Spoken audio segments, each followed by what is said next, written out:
You know, we all want to have that absolutely perfect putting stroke.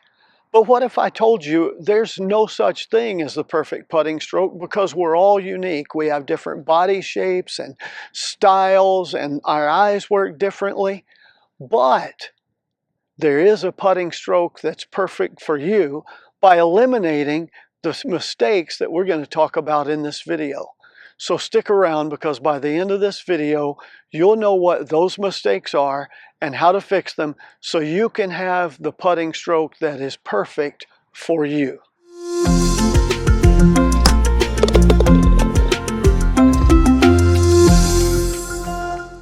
So this is the third video in a series on putting mistakes. We've talked about mental mistakes that you make.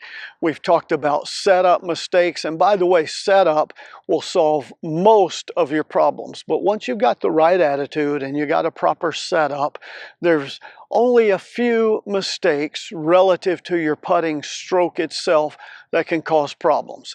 In this video, we're going to fix that so you'll have an amazing stroke and make a lot more putts. The ultimate help to avoiding these mental mistakes, setup mistakes, and stroke mistakes, and a lot more, is my online course called How to Putt the Right Way and Becoming a Green Reading Guru. Together, they're called One Putt Magic. You ought to check that out. I'll put the information in the video descriptions. One of the biggest mistakes I see relative to strokes is people trying to make a pendulum stroke. They're trying to use their elbows like this and swing it like a pendulum, or related to that, they're trying to make the perfect arc. The problem is there is no such thing as a perfect arc, and if you're trying to make a pendulum stroke, you can't. For a couple of reasons. Let's say, and I do this and try to do this, and I believe everyone should, I try to move my hands straight back and straight through. If I do that perfectly, my hands are here, the putter head is here, and you'll notice the shaft goes in at an angle. It's not straight up and down 90 degrees.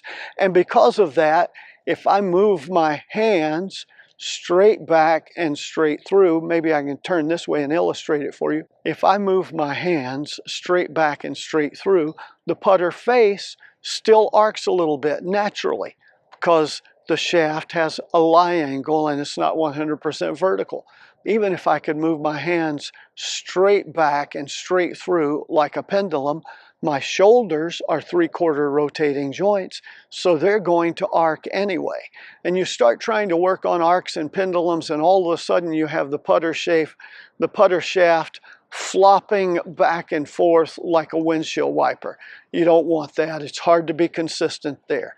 So don't worry about arcs and pendulums.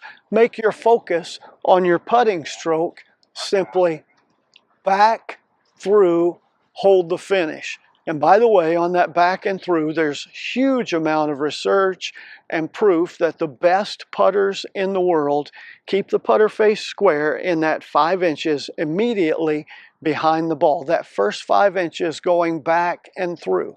And so you simply need to focus on back, through, hold the finish. And all you want to do is develop a stroke that keeps this putter face square to that target line back and through.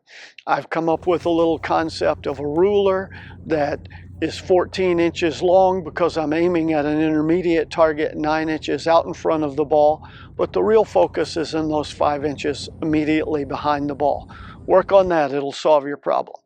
Second mistake I see relative to stroke is people getting really wristy. And we talked about this in the previous video on setup. A lot of the wristiness you can fix with a proper setup, where you have the putter shaft as an extension of your forearms. And this line is straight. You're not too high with your hands, creating an angle here with your wrist. You're not too low at your hands, pointing down at your belt buckle or below, where there's an angle that way, but simply you're set up. We talked about that a lot in the last video on setup, But there's also some things that go on during the stroke. Sometimes people get really wristy and their wrists are flopping around like a fish out of water, and that means the putter head is going all over the place and it's wobbling. So you miss by lofting the ball in the air, you miss by beating it on the ground, and you miss right and left. Here's a great solution to fix that. You simply take a golf ball, put this golf ball inside your lead wrist, press it up against your putter shaft, and make strokes. And you can see if my wrist is moving at all, this wiggle in here, it's hard to keep the ball in place. Work on that. A little drill like that will certainly help you keep your wrist square and straight. No flipping of the wrist, no moving of the wrist. Again, that opens and closes the putter face, lofts and delofts the putter face, and it creates a multitude of problems. Fix that in your stroke. The third and fourth stroke mistakes that I see are related to one another. And they are, first, having an inconsistent tempo with your stroke. I'll see people who set up to putt, and on a really short putt, it's a really fast stroke, and on a longer putt, it's a different pace.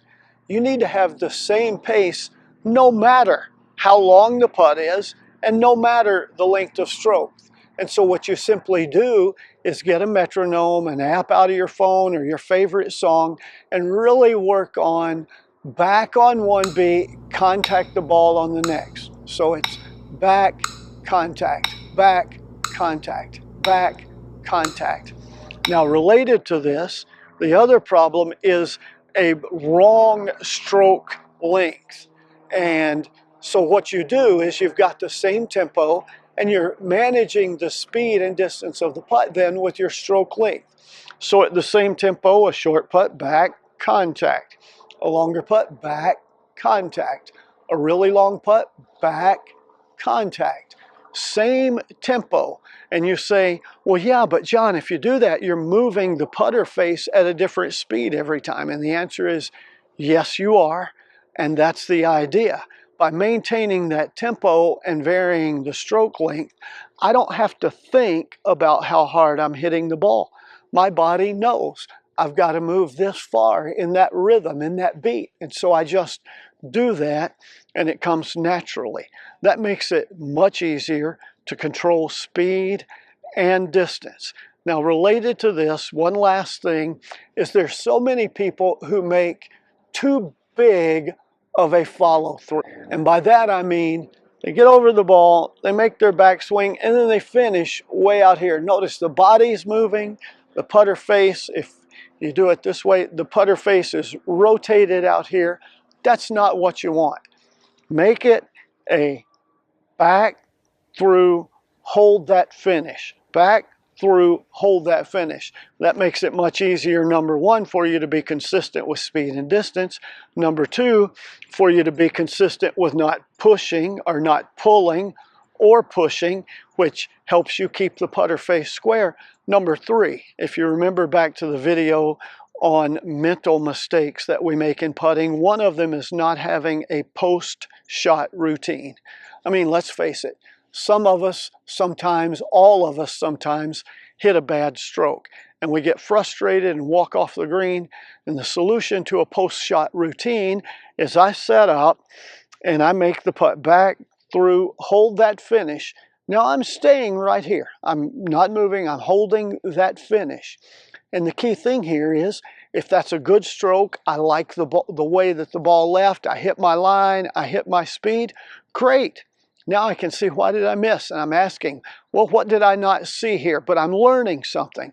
If I make a bad stroke, I didn't like the way that it left, I didn't hit my line, didn't hit my speed, well, I can't learn anything from that putt, but what I can do, which will prepare me for the next one, is simply back, through, hold that finish, and then if I don't like the stroke, take a deep breath, relax, feel all of the tension go out, set up again, and back, through, hold that finish. Yeah, that was the stroke I wanted to hit. That is a good stroke. Yes. And then you walk off of that green to the next hole and last stroke that you made was a good stroke. That'll change your game and boost your confidence. So fix the mental mistakes, work on your setup, and then resolve these issues with your stroke, and you'll have the putting stroke that's perfect for you. And if you like a lot more help with that, then check out my online courses, How to Putt the Right Way and How to Become a Green Reading Guru. Information in the video description along with a nice discount for you. If you like videos like this that help you hold more putts, then you know the drill. Give this video a thumbs up, share it with your friends, make a comment there, take the easy tap in on that subscribe button, check out this video on the screen, and until next time, here's to you making more putts.